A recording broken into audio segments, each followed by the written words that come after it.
I believe all three of us have seen the opening night movie, which was screened as a question and answer session a few days later. It's called Of an Age. So let's start there. This one is told in two time frames, and it is a very sensitive coming-of-age drama. We're talking about 1999, so let's cast our minds back, that's 23 years ago. And a character called Cole, played by Elias Anton, is 3 weeks from turning 19 years of age.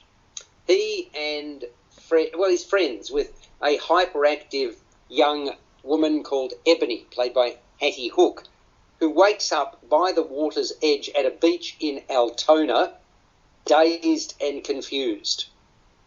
She uses a payphone to put in a desperate call to Cole to fetch her, so they can get to the final of a ballroom dancing competition that they are meant to be a part of.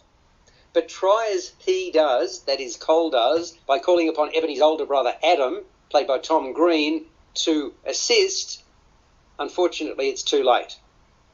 And she's in no fit state to do anything, to be quite candid, regardless of the fact that the pair is out of time to compete in that competition. Cole was born in Serbia, arrived in Australia at the age of 12, and he finds himself bonding with the brother of Ebony. His name, of course, is Adam, as I just mentioned, over literature and music. Adam, well, he's intelligent, he's gentle, he's caring. Cole is quite intrigued, even more so when Adam makes it known that he's gay. And in a matter of a few hours, the pair falls hard for one another. But then Adam has to leave the country because he's studying abroad for his PhD. Circumstances see them meet up again 11 years later. This is Of an Age. I thought it was brilliantly conceived and executed by the writer and director Goran Stolevski. And he takes us on a walk down memory lane reflecting the late 1990s. He sort of readily moves between frenzied and thoughtful when it comes to the three key figures in the movie. And I should add that Melbourne, in my mind, is like another character in the film. The judgment passed on our fair city is not all that flattering, is it, Dave? No, it's not, but I thought this was an amazing film. I love the naturalistic feel of the dialogue that happens between Cole and also Adam. It's that scene in the car.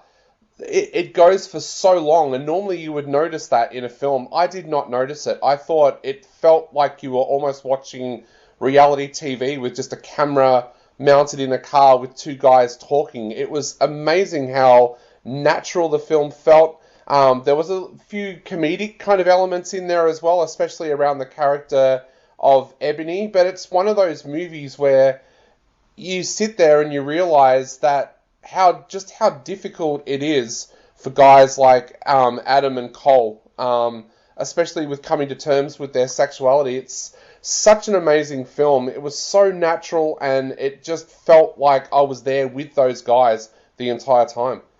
Great sense of empathy in terms of the characterizations of Cole and Adam, and I thought too the actors do a magnificent job. Green's this real charmer as the patient Adam, and the naivete and enthusiasm of youth distinguishes Anton.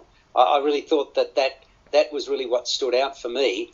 And when you think about it, the third cog in the wheel, the young lady, Hook is simply she's a hoot as the narcissistic Ebony, the sister of Adam. Peals of audience laughter ring out every time she was on the screen. Did you like it, Peter? I did, very much so. I thought the whole cultural identity, sexuality, and the sort of semi-comic relief that the young woman provided with her upcoming nuptials, etc., was actually quite nicely observed without being over the top. It's great to see that the Melbourne International Film Festival is focusing so strongly this year, as they do often, on Australian cinema, and I thought this was a very good choice for the opening night film. So yes, the whole naturalistic sort of dialogue and observation that was made during the film, the issues of having a culture that frowns upon homosexuality, the Serbian sort of culture, and the tentative ways of exploring relationships in difficult circumstances, and yet still letting the heart, if you like, take over.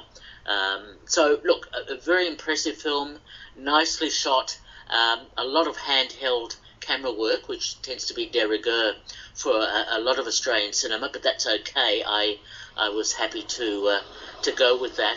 And again, quite rightly, the observations about Melbourne are the lesser well-known aspects of Melbourne and its environs. And I thought overall a very impressive, nicely observed and well-made film. You talked about the cinematography.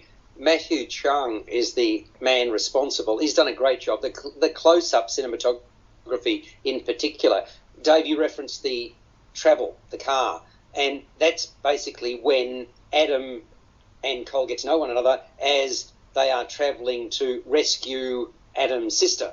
That's when we really get to know both of the characters in more detail. There's also a really evocative score. That's something else that I should mention. We really get to know the 90s, the music and all that sort of stuff again. The only issue I had was with a lack of clarity of sound. I'm not sure whether you guys picked that up or not, but it really bothered me. The dialogue was at times muffled, which I didn't understand. I'm not sure why that should be. The score is one thing, the music is one thing, but surely when you're speaking, you should be able to hear what they're saying. Did either of you get troubled by that? My wife and I we were looking at each other thinking, what are they actually saying? Yes, I have to comment on that because you're absolutely right. In Hamer Hall, which was the venue for the opening night of Myth, the sound doesn't resonate so well across the auditorium.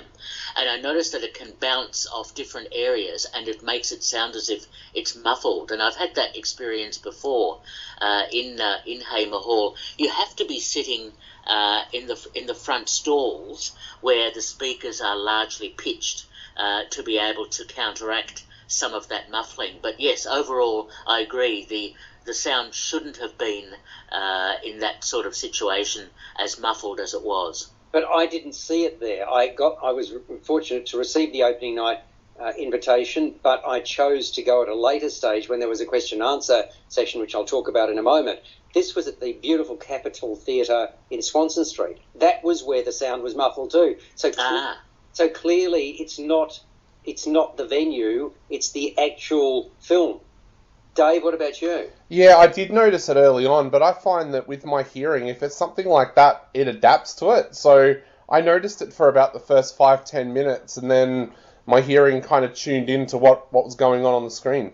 Yeah, I just didn't think it was up to scratch. I didn't think it was up to professional standard. That's as far as I'm going to go, because to the best of my knowledge, my wife and I don't have a hearing issue. So if we don't have a hearing issue, then the only thing I can put it down to is the film itself. So anyway, that could certainly have been improved. Did either of you see or hear the Q&A that followed or not? No. Yes, yeah.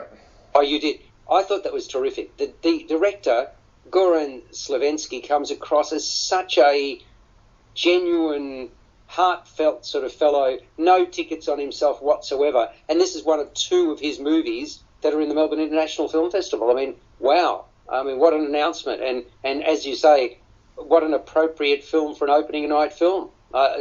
Terrific. I mean, overall, it really is a film of maturity, adroitly handled with warmth and compassion. And I would commend Of an Age to people who traditionally would not go along and see a film that's got a gay theme. But you think about Brokeback Mountain, which is obviously a more sophisticated movie, a more lot higher budget, but that was something that resonated with people who were heterosexual, homosexual, and any other form of sexuality. Of an Age has a similar broad-based appeal as far as I'm concerned. What do you reckon, Dave? Yeah, I agree. Goran is going to be an absolutely fantastic director. He's in that kind of vein of Alkinos Telemidos, Anna Kokonos. He knows how to tell Australian stories, but he knows how to tell them in such a way that they're not Hollywoodized in the slightest, and I like that. The directors that I mentioned before, they're very good at making Australian films in the sense that they are Australian stories being told, and I really think that Goran's going to go into that vein as well. He's going to learn more and more as he goes on, of course, like all good directors, but and a director to watch in the future. Absolutely. Peter, let me get a score out of 10 for Of an Age, please. Yes, it's a very good film. I gave it 8 out of 10. And Dave? I'm giving it 9 out of 10. I really, really loved it. And I'm giving it a 7.5 to 8. It would have received a higher mark if not for the sound. So, yeah, we are in agreement. And Myth, of course, continues. I think, what's the 21st, isn't it, that it continues till? Yeah, and Myth Play goes until the 28th. Mm-hmm. Now, I'm not going to spend more